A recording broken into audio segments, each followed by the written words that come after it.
Okay, today is day 19 in Don't Sweat the Small Stuff by Richard Carlson. And the message is lower your tolerance to stress. It seems that we have it backward in our society. We tend to look up to people who are under a great deal of stress, who can handle loads of stress, and those who are under a great deal of pressure. When someone says, I've been working really hard, or I'm really stressed out, we are taught to admire, even emulate this behavior. In my work as a stress consultant, I hear the proud words, I have a very high tolerance to stress. Almost every day. It probably won't come as a surprise that when these stressed out people first arrive at my office, more often than not, what they are hoping for are strategies to raise their tolerance to stress even higher so they can handle even more. Fortunately, there is an unavoidable law in our emotional environment that goes something like this. Our current level of stress will be exactly that of our tolerance to stress. You'll notice that the people who say, I can handle lots of stress, will always be under a great deal of it. So if you teach people to raise their tolerance to stress, that's exactly what will happen.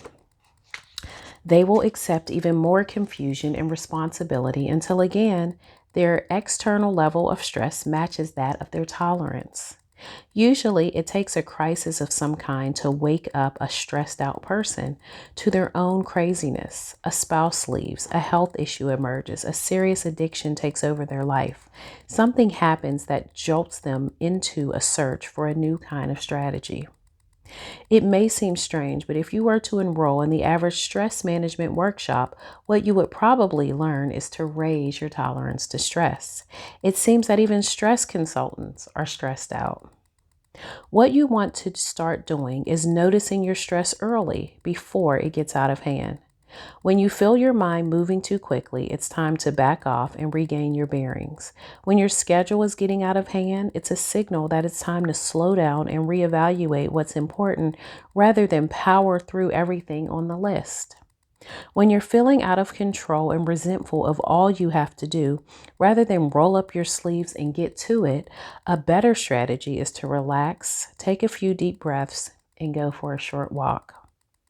You'll find that when you catch yourself getting too stressed out early, before it gets out of control, your stress will be like the proverbial snowball rolling down the hill.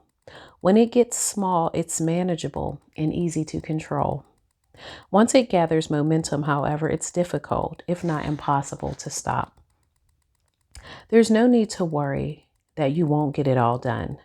When your mind is clear and peaceful and your stress level is reduced, you'll be more effective and you'll have more fun. As you lower your tolerance to stress, you will find that you'll have far less stress to handle, as well as creative ideas for handling the stress that is left over.